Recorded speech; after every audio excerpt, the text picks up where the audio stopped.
Althaf and Anarkali മരക്കാറിൽ വന്നിട്ടുള്ള മന്ദാകിനി എന്ന സിനിമയെ കുറിച്ചിട്ടാണ് ഈ ഒരു video. So let's get started. ഒരു കല്യാണം കഴിഞ്ഞിട്ട് നടക്കുന്ന കുറച്ച് ഇൻസിഡൻസിനെ പറ്റിയിട്ടാണ് ഈ സിനിമ കഥ പറഞ്ഞു പോകുന്നത്. ഈ സിനിമയിലെ സോങ്സൊക്കെ എനിക്ക് അത്യാവശ്യം ഡീസൻ്റ് ആയിരുന്നു എന്ന് തോന്നിയിട്ടുണ്ട്. കാരണം വരുന്ന ഒരു സോങ് പോലും അങ്ങനെ ബോറടിപ്പിക്കുന്ന ടൈപ്പിലൊന്നും വന്നില്ല. നല്ല സോങ്സ് അതിലൊക്കെ ഉണ്ടായിരുന്നു. അപ്പോൾ ആ ഒരു കേസിൽ ഞാൻ സാറ്റിസ്ഫൈഡ് ആയിരുന്നു. സോങ്സൊക്കെ രസമുണ്ട്. പിന്നെ ഒക്കേഷണലായിട്ട് വരുന്ന കുറച്ച് കോമഡികളും അങ്ങനത്തെ പല പരിപാടികളൊക്കെ ഉള്ളതുകൊണ്ട് ഇങ്ങനെ ഇടയ്ക്കൊക്കെ ചിരിക്കാൻ പറ്റുന്ന ആ ഒരു സെറ്റപ്പ് ഉണ്ട്. ഈ സിനിമ തുടങ്ങി വെക്കുന്ന നേരത്ത് അങ്ങനെ കാര്യമായിട്ടൊന്നും ഫീൽ ചെയ്തിട്ടുണ്ടായിരുന്നില്ല. പക്ഷേ ഇൻട്രസ്റ്റിംഗ് ആവുന്നൊരു സെറ്റിങ് കയറി വരുന്നുണ്ട്.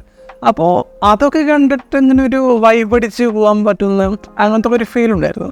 അപ്പോൾ ഫസ്റ്റ് ഹാഫൊക്കെ നല്ലൊരു രസത്തിൽ അവർ അവതരിപ്പിച്ച് വെച്ചിട്ടുണ്ട്. പക്ഷേ ഈ സിനിമയുടെ ഒരു മെയിൻ ത്രെഡിലോട്ട് കടക്കുന്ന സമയത്ത് അതിലിപ്പോൾ കാര്യമായിട്ടൊന്നും പറയാനില്ല.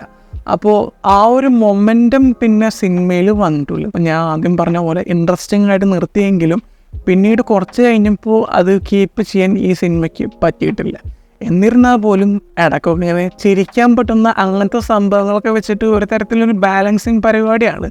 അപ്പോൾ അത് വെച്ചിട്ട് ഇങ്ങനെ ബോറടിപ്പിക്കുന്നില്ല എന്നൊക്കെ ഒരു ടൈപ്പിൽ ഇങ്ങനെ ചുമ്മാ അങ്ങനെ കൊണ്ടുപോകുന്നുണ്ട്. പിന്നെ നേരത്തെ പറഞ്ഞ പോലെ സോങ്സും രസമുണ്ട് എന്നുള്ളൊരു ഫാക്ടർ കൊണ്ട് മാത്രം ഒരു ഓക്കേഷ് രീതിയിൽ എനിക്ക് അനുഭവപ്പെട്ടൊരു സിനിമയാണ് മന്ദാകിനി. ഓക്കെ, അപ്പോൾ മറ്റൊരു വീഡിയോയുമായിട്ട് പിന്നെ വരാം. Bye guys.